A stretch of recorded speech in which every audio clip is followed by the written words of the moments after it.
One of the most intriguing aspects of Your Turn to Die is its unique and flashy art style. It's very colorful and pop artish, and I really like how they draw the eyes. Wait a minute, how do they draw the eyes? Some are drawn with pupils, some are just solid color circles. At first this just seems like a stylistic choice, but what if I told you that the difference between how the eyes are colored can lead to solving the mystery of the entire series?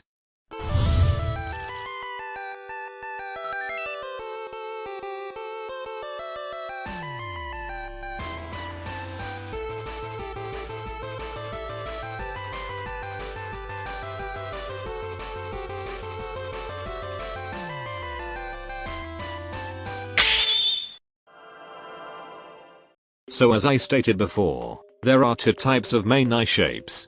Ones with pupils and a shine in their eyes, which I will call pupilled eyes, and ones that are just solid color, which I will call clouded eyes. Most of the characters have pupilled eyes, and the characters with clouded eyes are Keiji, Kai, Q-Taro, Reko, Alice, Sumiley, Shia Safalin, Gashu, and Hinako. However, there are some exceptions to the rule, and those are Mishima, Naomichi, Mei, and the original Suhiroi, also known as Midori. The first two are easy to explain enough. Mishima wears glasses that hide his eyes, so you can't really see whether his eyes are pupilled or clouded. Let's put a pin on him for now. Naomichi has the typical pupilled look, but without the eye shine, but I'm still gonna lump him with the pupilled people as they can lose their shines when they get scared and stuff. The other two are a lot harder to explain. Midori has solid green eyes with a white pupil in them. It's really hard to lump him with any type, but I'd give it a pass as Midori's a particularly important character in the story. Sadly, Mei is less important, but just as confusing. I guess this just means that Mei is more important than we would have thought. It isn't unusual for characters to have different eye shapes, so nothing about this seems out of the ordinary. It's probably just a genetic thing, like having earlobes or not. However, something in the newest chapter puts a whole new spin on this idea, and that has to do with Keiji's backstory, showing what he used to look like in the past. Now, there are a lot of things different about this Keiji: his hair, his body, his face, but one thing that's also different are his eyes. They are pupilled. This isn't the only time this happened either. Reko and Alice also had pupilled eyes as children. This means that some characters' eyes get clouded over time, and since it doesn't happen to everyone, it must happen for a reason. But what is the reason? Well, maybe if we recount why Keiji became the way he did, we can figure that out.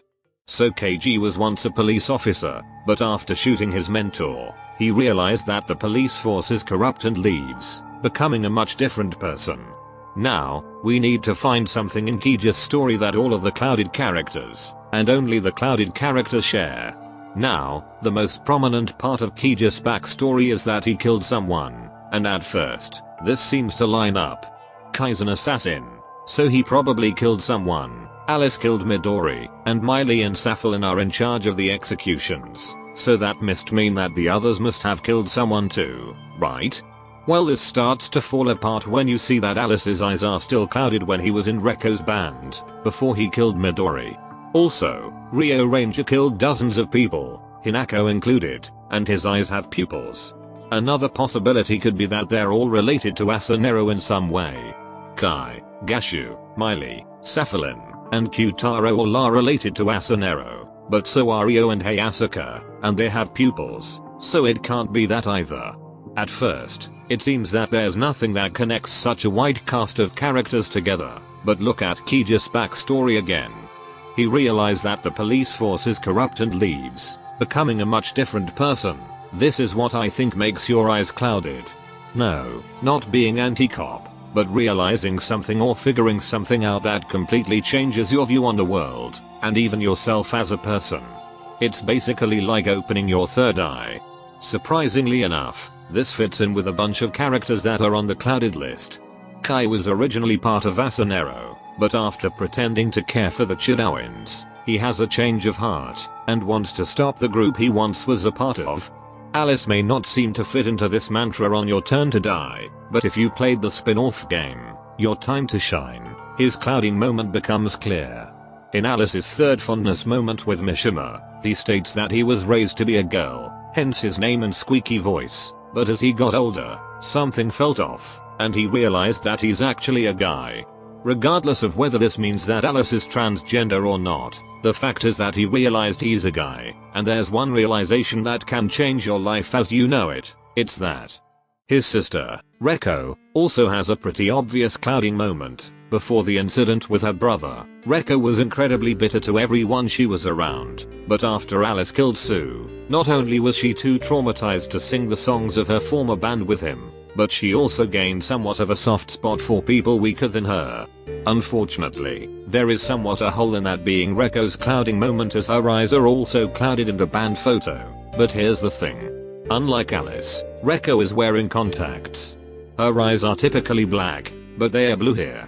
Since we haven't seen anyone else wear contacts, we don't know the properties of them, but what I do know is that, in the real world, they can vastly change the shape of your iris. So you can argue that her eyes still had pupils around that time, since this fits so well. If that doesn't really work out for you, then I have an alternate theory as to why her eyes started to cloud up. When Reko was a child, she had golden child syndrome, which is a phenomenon in which particularly talented youth are deemed gifted children, and are thus pushed farther than their peers. But all this pressure causes the gifted child to snap, and they start to break down. They become delinquents, they drop out, they do drugs, and they get depression. This happened to Reko, and because so many people forced her to make music she wasn't passionate about, she lost all drive and soul in the thing she once loved, and she formed Samurai Yaba with a ragtag group of nobodies in order to finally do what she always wanted.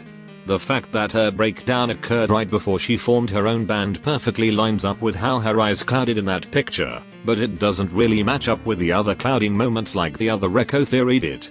For one, Reko didn't realize or figure out anything, which is why Sue doesn't have clouded eyes either. She just snapped. Second, while this incident did change her personality quite a bit, it did not cause her to change her view on anything. Because of this, I feel like Reko's clouding moment happened after her brother's murder because it just fits much better, and there can be a reason as to why her contacts could be reasonably clouded, because they aren't her true eyes. Like Reko, Hinako has two possibilities for her clouding moment, but unlike Reko, both are pretty plausible and lack holes in them. In her victim video, Hinako thanks Ryo for killing her because she wanted to die, meaning she had suicidal thoughts by the time the video was recorded. As someone who has talked to and is friends with people with those thoughts, it is like figuring out the answer to a difficult math problem, albeit the wrong answer. Everything seems to add up. You finally understand that things won't get better, and that life isn't worth living. I know this is the wrong thing to think, but when you are suicidal, that really is what you think. One really good piece of evidence that supports this is that, in both the victim video and her death portrait, her eyes were obscured while she died. The fact this happened twice must mean that her eyes, and what happened to them, are very important. Another theory could be that, despite wanting to die in the victim video, the Hinako doll had a strong urge to survive. This could potentially mean that right before she died, she made a mistake and wanted to live again. However, this is only seen with the doll, and dolls for everyone were all made before they were kidnapped, let alone killed. Doll Reko proves this, so it can't be that. Okay, so what about the Floor Masters? Well, I think I know what their clouding moment is, and it has to do with something Gashu said. In chapter 2, he said that the Floor Masters too are trapped in this death game, and he shows his necklace to prove that. Miley and Safalin both have scarves that hide their necklaces, so it probably applies to them too. This means that they know something the other contestants don't. They probably know the mastermind tugging the strings, and they are either probably doing their bidding or trying to rebel against the system. Either way, this knowledge completely changes their behavior as they now have to take control of a death game. So what about Rio Ranger? Why doesn't this apply to him?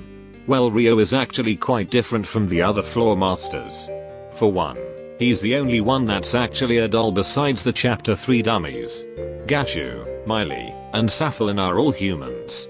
The first admits to it and the other two bleed, which dolls don't do. Second, he is an incomplete doll. Before Safalin meddled with him, The only emotions he could feel were hate and envy, which is why he holds up signs containing cartoonish expressions, because he cannot express himself. Speaking of which, the latter actually proves that what I described before is the reason why the eyes cloud up. Throughout the game, Ranger has sparkly pupil eyes. But after he died, Saffron finally completed him to become Rio Laser. Because of this, Rio realizes all the emotions he has missed this entire time, and in this scene, his eyes are obscured, meaning that Rio Laser has clouded eyes at this point. He realized something important that completely changed his worldview. His name is literally Realizer for Pete's sake. So now that we described all the characters and their clouding moments, only one character remains. Q-Taro Bergerberg. What's his clouding moment? Well, it can't be about his parents, as he has no strong feelings about them. What about his relation to Asanero? He knew that his orphanage was part of it, but he seemed to have no idea about what they did. Even still, I believe that this aspect is at least part of his clouding moment. Why could this be? Well, I actually believe Q-Taro's eyes clouded after he was kidnapped. If you remember, Q-Taro's first trial was much different than the others. He had to send out all the cards for the main game while everyone else was asleep. Because of this, Q-Taro could have potentially either seen something behind the scenes or connected the dots in a way others couldn't, and some repressed childhood memories can pop up. Sometimes, things you see as normal when you are a child add up when you are an adult. This explains why Q-Taro acts so suspicious throughout the death game. He knows the game is much worse than anyone has ever feared. However, this also means that Q-Taro isn't your enemy. He's also your greatest ally. If you wanna reach the truths, he's gonna be your guy to trust. Well, what's the point of this video? We know Q-Taro is the Kyoko Kirigiri of the Your Turn to Die universe. So what? Well, I'm not done yet. There's one more character we need to talk about. Remember how I put a pin in Mishima? Well, I'm taking the pin off now. We actually get to see what his eyes look like in an unused sprite. And they are clouded. This has to mean something. But wait, there's more. When Mishima dies, we see his eyes again, but they are no longer clouded. Why? Every other time, pupil eyes became clouded, not the other way around, but these are the last moments of his life, so how is this happening? Unless Mishima didn't actually die? No, not that Mishima. He's dead for sure. What I'm saying is that there's another Mishima, in some way, shape, or form, that is among us, and not only that, but he knows something that we don't. Something so big that could change his entire way of living.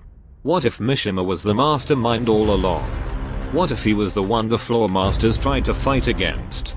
What if he's the one who terrified Q-Taro from his repressed memories? Okay, this is a stupid theory, but I thought it would be fun to talk about. There are tons of stuff that I haven't talked about, such as the weird thing with Sora Insu's execution, which I have not watched yet, so I'll probably make a part 2. I know this theory is probably wrong, but I want this video not to be about whether it's right or not, but rather as a place for discussion. What are your theories, and what did you like about mine? Leave some comments below. I only used text-to-speech because I was paranoid about the time and I didn't wanna risk it. Thank you guys so much and I'll see you later.